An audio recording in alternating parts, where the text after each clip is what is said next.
ఉమ్మడి శ్రీకాకుళం జిల్లా అన్నదాతకు దళారీ ముద్ర కొనుగోలు కాని టన్నుల ధాన్యం ఇతర ప్రాంతాలకు తరలించాలంటే అధిక ట్రాన్స్పోర్ట్ భారం మోయలేమంటున్న రైతులు.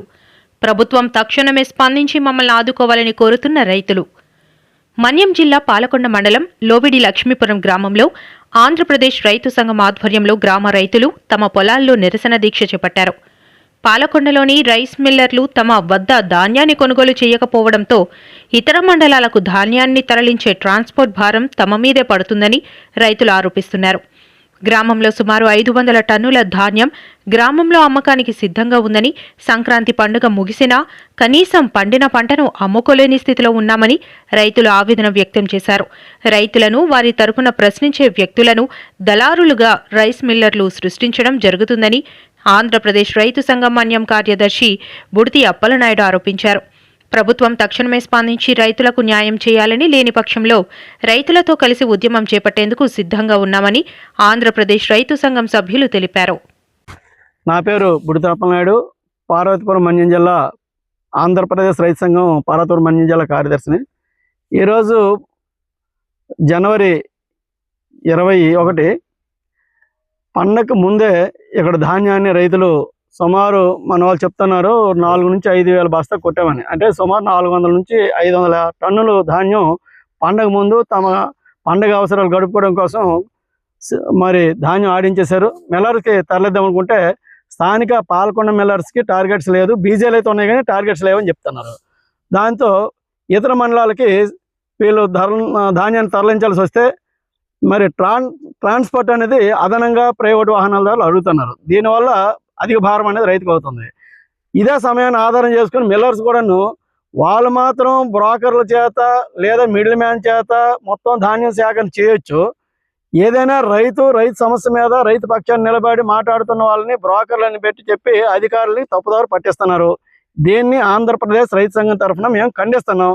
నిన్నను పాలకొండలో గ్రీవెన్సీల సందర్భంగా కలెక్టర్ గారు మాట్లాడుతున్నప్పుడు మరి సీతంపేటలో చినబగ్గ రైస్ మిల్లుకి ధాన్యం తోలారు. ఆ రైతులకు సంబంధించిన విషయం మీద సార్ దృష్టిలో ఆ గ్రామ రైతులు చెప్పారు. చెబితే ఆ రైతునేమో ఎవరైతే గట్టిగా అడుగుతాడో లావెట్ సూర్యనారాయణ, ఆ రైతు సామాజిక కార్యకర్తగా ఏమి ఆశించకుండా పనిచేస్తాడు. ఆల్రెడీ 8 ఎకరాలు 10 ఎకరాలు ఆయన సాగు చేస్తున్నాడు. ఇప్పుడు మగదిక్కులేని ఆడవాళ్ళు ధాన్యాలు ఉంటాయి, అలాగనే మగవాళ్ళు కూడా కదిలి వెళ్ళలేని పరిస్థితి, నిరక్షరాస్యులు అయి ఉన్నారు. అటువంటి వాళ్ళతో వాళ్ళ ధాన్యం తీసుకెళ్ళి ఇది న్యాయబద్ధంగా మేము ఈ రకంగా రైతు సంఘం తరఫున మేము చేసాం కనుక అంతకుమించి మేము ఇవ్వమంటే ఆయనేమో బ్రోకర్గా చిత్రీకరించి అధికారులకు నిన్న సీతంపేట అధికారులు చెప్తున్నారు కలెక్టర్ గారికి.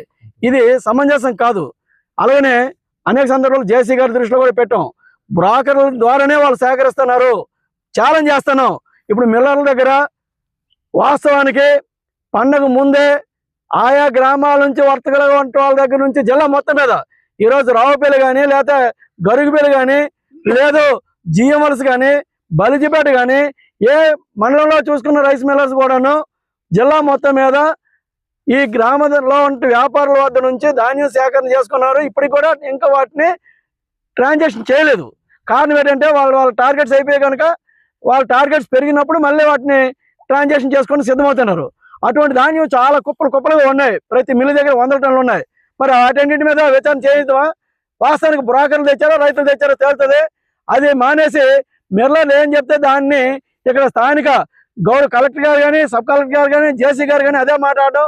మరి దానికి ప్రధానంగా ఈ సివిల్ సప్లై డిఎం అయితే మరింత వంత పాడుతూ రైతులు నోరు నొక్కడానికి చూస్తున్నారు. ఇది సమంజసం కాదు. నిజంగా అదే అయితే మేము కూడా సీరియస్ గానే పనిచేస్తాం. నిజంగా మీరు చర్యలు తీసుకోగలిస్తే విచారణ క్షేత్రస్థాయి చేయండి. ఎవరైతే రైతులు తెస్తున్నారో వాళ్ళ ధాన్యాన్ని నికరంగా తీసుకుంటారో లేకపోతే అల్లరి పెడుతున్నారో మీకే తెలుస్తుంది. విచారణ చేయండి. ఈరోజు రైతుగా తన ధాన్యాన్ని తీసుకెళ్తే వారి దగ్గర 88 కేజీలు ఇస్తారా, 89 కేజీలు ఇస్తారా, ధాన్యం పాడైపోయి చెప్తున్నారు. అదే సమయంలో ఈరోజు ఏదైతే రైతు ధాన్యాన్ని తీసుకెళ్లకుండా మిల్లర్ దగ్గర ఈ విధంగా అల్లరి పెడుతున్నారు. అదే సమయంలో బ్రోకర్లు తీసుకెళ్తే మాత్రం 84 కేజీలతో 85 కేజీలతో తీసుకుంటున్నారు. అంటే బ్రోకర్లు ప్రోత్సహించడానికి మిల్లర్స్ చేస్తున్న ఎత్తుగడలో రైతులు చిత్తు చేయడానికి చూస్తున్నారు. ఇది సమంజసం కాదు. అటువంటి పరిస్థితి మీద రేపు గ్రీవెన్సీలో మేము కలెక్టర్ గారి దగ్గర కూడా తీసుకుని వెళ్తాం. ఈ సమస్యని సీరియస్ గానే తీసుకోకపోతే యాక్షన్ కూడా మేము సిద్ధమవుతున్నాం. ఓకే. నేను పార్వతీపురం మన్యం జిల్లా ఆంధ్రప్రదేశ్ రైతు సంఘం యొక్క గౌరవ అధ్యక్షుడిని. లోవిడి లక్ష్మీపురం పాలకొండ మండలం పార్తీపురం మన్యం జిల్లా తాలూకా గ్రామానికి లోవిడి లక్ష్మీపురం గ్రామానికి చెందినటువంటి గురిబిల్ల అప్పలనాయుడు అనేటువంటి నేను ఈవేళ లోవిడి లక్ష్మీపురంలో సుమారు మామూలు నూర్పు చేయించేసి 5,000 బస్తాల వరకు ఇక్కడ ఉండిపోయినాయి. పండగ ముందు నుంచి సుమారు ఈవేళ 25 రోజులు 30 రోజులు అయిపోతున్నాయి. ధాన్యాలు ఏమో కళ్ళాల్లో ఉండిపోయి ఎండిపోతున్నాయి. ఇక తీరా ఇంకా బాగా ఎండిపోయినట్లయితే ఆ బస్తాలు కూడా అందులో ఉండే ధాన్యం కూడా ఇంకా ఇరిగిపోయే పరిస్థితి ఎక్కువ అవుతుంది. తూకం కూడా తగ్గిపోతుంది. ఈ పరిస్థితుల్లో ప్రభుత్వం స్పందించి తొందరగా ఇక్కడి నుంచి ధాన్యం వెళ్ళే ఏర్పాటు చేస్తారని ఆశిస్తున్నాం.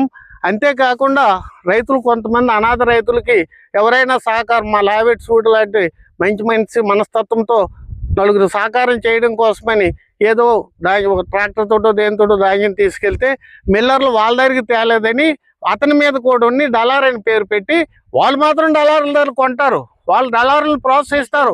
కాకపోతే ధాన్యం రేటు పెరగకుండా ఉండడం కోసమని చెప్పేసి రైతు వాడంతటాడుగా పట్టుకెళ్ళడానికి వీలు లేని పరిస్థితి కల్పించడం కోసమని చెప్పేసి ధాన్యం రేటు తగ్గించి తక్కువ ధరకు తీసుకోవడానికని ఎక్కువ ధాన్యాలు తీసుకోవడం కోసమని చెప్పేసి అంటే 84 కేజీలు 86 కేజీలు 82 కేజీలు మేము ఇస్తామని ఒప్పుకున్నాము.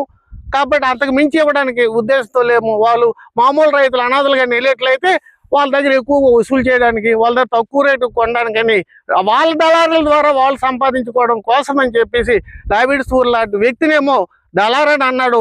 అలాంటి చెప్పినటువంటి వ్యక్తుల మీద ప్రభుత్వ అధికారులు చర్యలు తీసుకోవాలని మేము కోరుతున్నాము. అలాగే మా ఊరు తాలూకా ధాన్యాలు సుమారు 5,000 బస్తాల వరకు ఉన్నాయి. కాబట్టి తొందరగా ఎక్కడ ఏం చేస్తారో మాకు తెలియదు. లేకపోతే మేము దీని మీద ఉద్యమం చేయవలసిన పరిస్థితి ఏర్పడుతుంది. తొందరగా ప్రభుత్వం స్పందించి ఈ లోవిడి లక్ష్మీపురం గ్రామం నుండి బస్తాలన్నీ కదిలే ఏర్పాటు చేస్తారని మా ప్రజల్ని ఆదుకుంటారని విన్నవించుకుంటూ ఇంతటితో విరమిస్తున్నాను. ఓకే, అందరికీ నమస్కారం. మాది లక్ష్మీపురం గ్రామం, శ్రీకాకుళం జిల్లా, పాలకొండ మండలం, పార్వతీపురం మన్యం జిల్లా. నేను సుమారు 10 ఎకరాల్లో భూమి చేస్తున్నాను. నేను పండగ ముందు ధాన్యం 25 రోజులైంది కొట్టేసి పొలాలంటే ఉన్నాయి. మా ధాన్యాన్ని కొనుగోలు చేయకుంటుంటారు కాదు. నెక్స్ట్ నేను ఒక మిల్లర్ భూమి 7 ఎకరాలు చేస్తున్నాను. ఆ మిల్లర్ కూడా ఆయనకి ఇవ్వాల్సిన ధాన్యము బాగోలేవనో ఏవైనా చెప్పేసి తప్పించుకొని నా ధాన్యం పట్టుకెళ్ళట్లేదు. ఇప్పుడు కూడా ఆ ధాన్యం 170 కట్టలు ఉన్నాయి. నేను అమ్ముకునే పరిస్థితిలో లేను. అందుకు గవర్నమెంట్ దీన్ని స్పందించి నాకు తగిన న్యాయం చేయాలని కోరుతూ ఉన్నాను. మరియు ఈ లావెట్ సూర్య అన్న వ్యక్తి మాలాంటి వాళ్ళు మేము తిరగలేక ఆయనకి ఏవో చెప్తే ఈ మిల్లర్లు ఏమొచ్చి ఆయనకి దళారులు అంటున్నారు. అది మీరు చర్య తీసుకోవాలని మరీ కోరుతూ ఉన్నాను.